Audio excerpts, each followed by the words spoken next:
غیر اللہ سے دعا مانگنے کا انجام۔ ایک خوبصورت ترین تحریر۔ غیر اللہ سے دعا کا انجام۔ رسول اللہ صلی اللہ علیہ وآلہ وسلم کا فرمان ہے، من مات وہو یدعو اللہ ندا دخل النار، البخاری۔ جو شخص اس حال میں مرا کہ اللہ کے ساتھ کسی کو شریک بنا کر پکارتا تھا تو دوزخ میں داخل ہوگا۔ لیکن آج کچھ مسلمان آسانی میں بھی اور مشکل میں بھی، یعنی جب کشتی ڈوبنے لگتی ہے تو پھر بھی اللہ کے بجائے غیر اللہ ہی کو مدد کے لیے پکارتے ہیں۔ کوئی کہتا ہے اے مولا علی، اے شیر خدا، میری کشتی پار لگا دینا، اور کوئی کہتا ہے بہاول حق بیڑا اٹھک، اور کوئی ملکہ جہنم کہتی ہے کہ پاک پتنتے آن اکلوتی بیزی میری بنیلا۔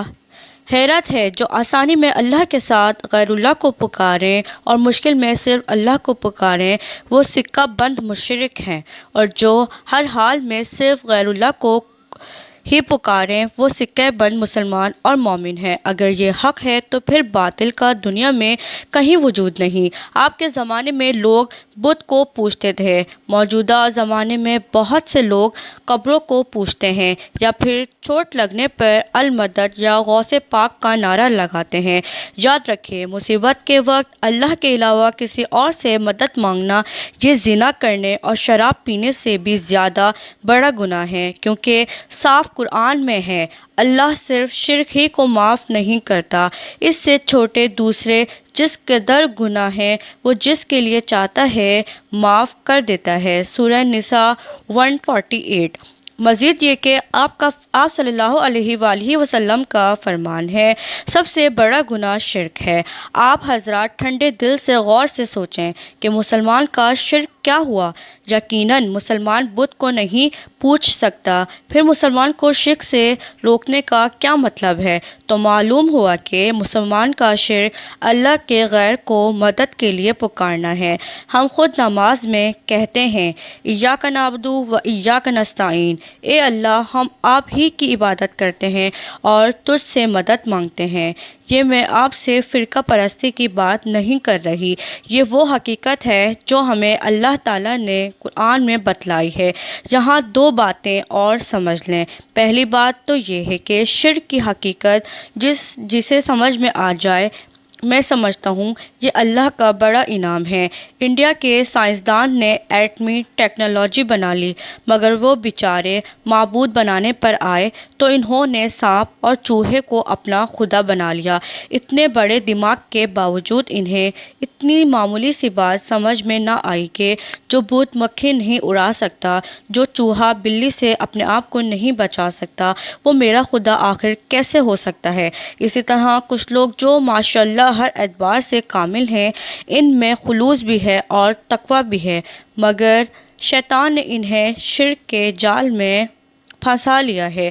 جب شیطان صحابہ پر قابو نہ پا سکا تو اس نے کہا، میں ان کے بعد آنے والے لوگوں کو ایسے گناہ میں لگاؤں گا جس کو یہ گناہ ہی نہیں سمجھ سکیں گے۔ اس لیے میرے عزیز بھائیوں، یاد رکھیے، اگر آپ کو جان دو عالم سے محبت ہے تو سن لیجئے، آپ صلی اللہ علیہ وآلہ وسلم کو جب کوئی تکلیف آتی تو آپ صلی اللہ علیہ وآلہ وسلم اللہ ہی سے شکایت کرتے تھے۔ طائف میں آپ کو 1 گھنٹے تک کافروں نے پیٹا، مگر آپ صلی اللہ علیہ وآلہ وسلم نے اللہ ہی سے شکایت کی، لہٰذا معلوم ہوا کہ تکلیف کے وقت آپ صلی اللہ علیہ وآلہ وسلم کی سنت اللہ سے مانگنا ہے، نہ کہ المدد یا رسول اللہ کہہ کر آپ اللہ سے مانگتے ہیں۔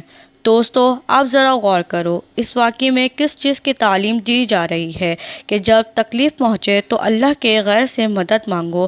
خدا را غور کرو، یہ کتنا بڑا گناہ ہے۔ آپ کو اندازہ نہیں، اللہ کے علاوہ غیر سے مدد مانگنا اتنا بڑا گناہ ہے کہ اللہ کا عرش ہل جاتا ہے کہ دیتا اللہ ہے اور مانگتا اور سے ہے۔ اللہ کی قسم، 100 سال شراب پینے اور زنا کرنے سے بڑا گناہ ہے۔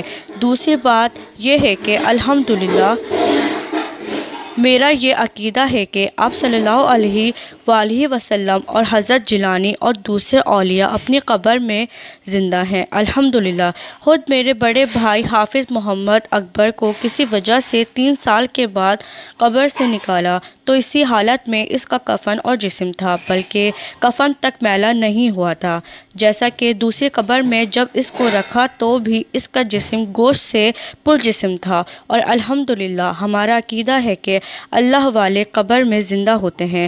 ہمارے نزدیک وسیلہ اختیار کرنا یہ تو دعا کی قبولیت کا بہت بڑا خدا کا ذریعہ ہے۔ آپ بے شک وسیلہ اختیار کرو کہ اے اللہ غوث پاک کے واسطے سے ہمارا فلاں کام کر دیں۔ یہ عمل تو افضل ہے، مگر خدا کے لیے براہ راست ان سے مدد نہ مانگو، یہ شرک ہے۔ اللہ ہر گناہ معاف کر دے گا مگر شرک معاف نہیں کرے گا۔ حضرات گرامی، تقریباً 10 انبیاء کرام کی پکار جو خداوند قدوس نے قرآن مجید میں ریکارڈ کی ہے، جس سے معلوم ہوتا ہے کہ خالص پکار صرف اور صرف اللہ تعالیٰ کے لیے ہی ہے۔ اس لیے جب بھی کسی اللہ تعالیٰ کے سچے پیغمبر کو مشکلات کا سامنا کرنا پڑا تو اللہ تعالیٰ نے انبیاء کرام کی دستگیری فرمائی اور ان کو مصائب و آلام سے نجات عطا فرما کر سرفراز و بلند فرمایا۔ لہٰذا تمام مسلمانوں سے درخواست ہے کہ آپ بھی اپنی تکلیفوں اور پریشانیوں میں اللہ تعالیٰ ہی کو پکاریں، وہی سب کا مشکل کشا اور حاجت روا ہے۔ قرآن کہتا ہے وہ اللہ ہی تمہارا داتا ہے، بادشاہت اس کی ہے، اور جن کو تم اللہ کے علاوہ پکارتے ہو وہ تو کسی چیز کے مالک نہیں ہیں، اگر انہیں پکارو تو تمہارے پکار کو نہیں سن سکتے، اگر سن بھی لیتے تو تمہاری مرادیں پوری نہ کر سکتے۔ فاطر 13:14۔ معلوم ہوا کہ ہر چیز کا مالک اللہ تعالیٰ ہے اور اس کے سوا نہ کوئی کسی چیز کا مالک ہے، نہ کسی کو کچھ دے سکتا ہے۔ بے شک ایسی ہی اچھی سچے واقعات، کہانیاں، قصے سننے کے لیے میرا چینل ضرور لائک کریں، سبسکرائب کریں، شیئر کریں، بیل آئیکن کو لازمی پریس کریں۔ اللہ حافظ، شکریہ۔